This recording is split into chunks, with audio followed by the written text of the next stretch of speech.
Fala galera, beleza? Nesse vídeo aqui eu vou trazer 6 lições que eu aprendi com Pai Rico, Pai Pobre, o livro do Robert Kiyosaki, e que eu recomendaria para todo mundo, independente de ser investidor de ações, renda fixa, de não investir, não importa. Ah, só uma coisa, eu não tenho livro físico aqui, a maioria dos meus livros são e-books, eu leio no Kindle, então eu vou deixar a capa dele aqui na edição, beleza?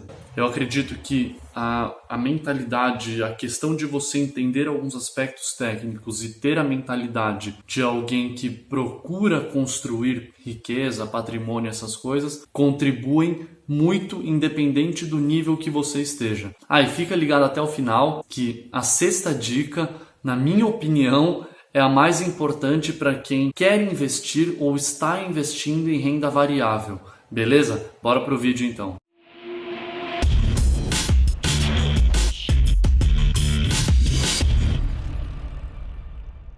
A primeira lição, que eu considero básica, mas é a base de tudo que o livro diz, é sobre ativos e passivos. E não com uma visão extremamente técnica como na contabilidade, mas com uma visão mais prática para a nossa vida mesmo. O que ele classifica como ativo e o que ele classifica como passivo? Ativo é tudo aquilo que te gera uma renda.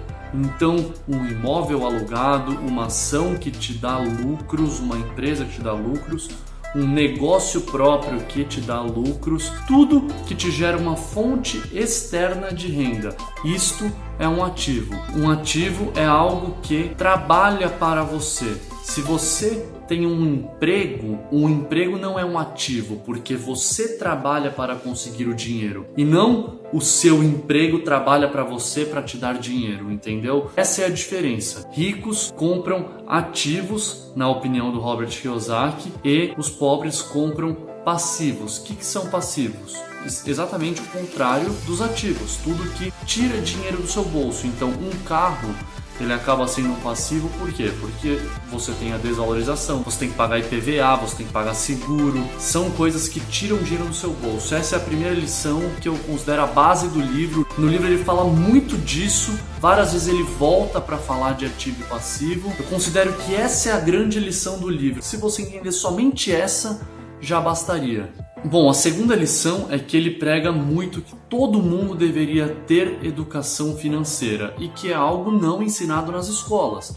As escolas e as faculdades, elas te ensinam a estudar, pegar um diploma e conseguir um emprego, mas elas não te ensinam como fazer o dinheiro trabalhar para você. E ele prega que, infelizmente, a educação financeira acaba vindo com a prática. Claro que hoje em dia tem canais como o meu e de muitas outras pessoas por aí, e tem conteúdos online, coisas que facilitam o aprendizado, mas só quem sente na pele, que investe, que poupa, que faz, que acaba mesmo aprendendo sobre educação financeira, quem dá a cara a tapa.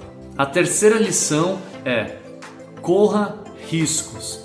Guilherme, mas por que eu vou correr risco? Eu quero estar na segurança, eu quero estar bonito, eu quero que a coisa esteja estável pra mim. Tá, mas na opinião do Robert Kiyosaki, todo mundo que quer ter uma vida diferenciada teve que em algum momento assumir riscos. Esses riscos podem ser controlados, mas como o nome diz, são riscos, então nós não temos controle sobre tudo. E ele até fala uma coisa que eu acho muito legal, que é assim: o mundo não é dos mais inteligentes. O mundo de verdade é dos mais ousados. Tem uma frase do Bill Gates que eu acredito que representa muito essa situação. Bill Gates diz o seguinte: um amigo dele se formou engenheiro em Harvard com as melhores notas e hoje ele é engenheiro da Microsoft. Bill Gates largou Harvard e hoje é o dono da Microsoft. Eu não vejo isso como uma questão de arrogância. Eu vejo como um fato. Bill Gates foi muito mais ousado do que o amigo. O amigo buscou o caminho seguro e não está errado com isso. Nós estamos só falando lições a respeito do livro. Mas o Bill Gates, com a ousadia dele, chegou muito mais longe. O quarto aspecto é: fluxo de caixa é diferente de dinheiro em caixa.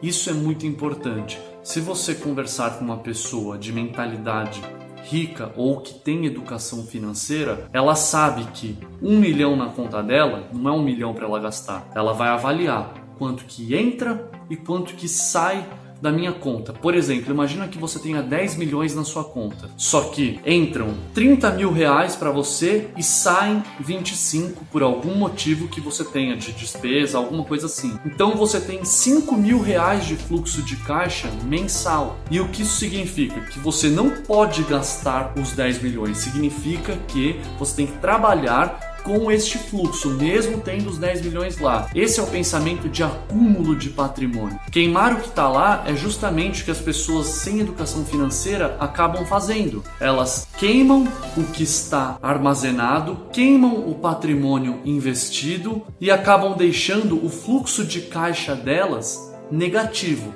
Fluxo de caixa positivo, mais dinheiro em caixa. Fluxo de caixa negativo, menos dinheiro em caixa. Portanto, você deve sempre trabalhar e se planejar com o seu fluxo de caixa, não com o seu caixa.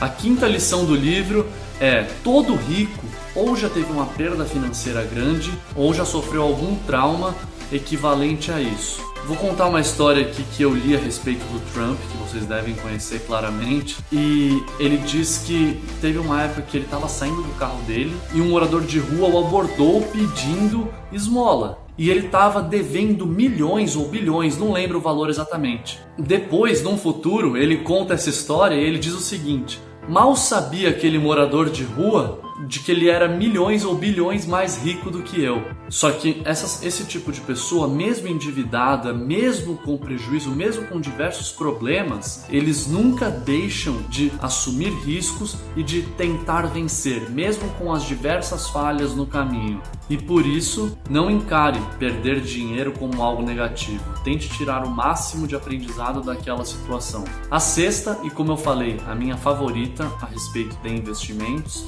não siga a massa e não tente prever o mercado. Isso acontece muito, tem muita gente tentando, agora é hora de comprar, muita gente indicando, para essa semana tal ação é boa, semana seguinte outra é boa, na outra semana a outra é boa. Se você pegar 365 dias no ano aí, cada dia indicar em uma, tiveram 365 ótimas ações para você comprar durante o ano. Não siga o que a massa está fazendo, se mantenha firme na sua análise. Se você errar, você entende qual foi o seu erro e procura consertar numa próxima. Se você acertar, ótimo, continue fazendo isso. Ah, Guilherme, mas fulano lá tá fazendo 50% não sei do que e tá falando para eu comprar isso. Tá bom, deixa ele com 50% dele. Se ele realmente consegue fazer esse 50% ao longo de vários anos, ele é muito bom. Você não vai conseguir replicar o que ele está fazendo. Não é assim que as coisas funcionam. Faça os seus 15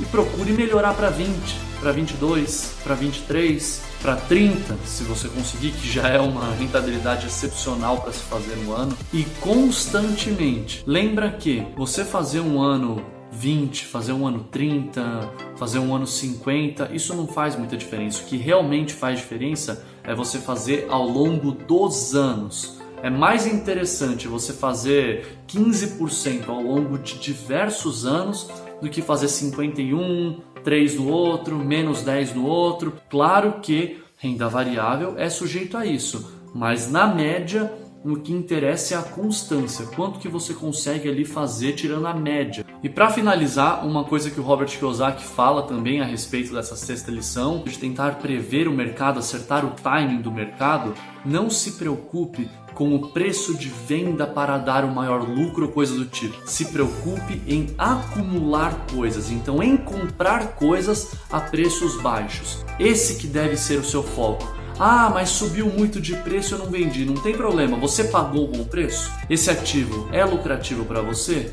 Tá ótimo. Se você se mantiver fazendo isso ao longo dos anos, o patrimônio vai crescer, não tenha dúvida disso. Essa foi a última lição. Se você curtiu esse vídeo, compartilha com todo mundo que você acha que tem interesse em Pai Rico, Pai Pobre. Deixa o like, se inscreve no canal e comenta aí embaixo se você já leu Pai Rico, Pai Pobre, o que achou. Bom, é isso. Valeu, é nóis, tamo junto.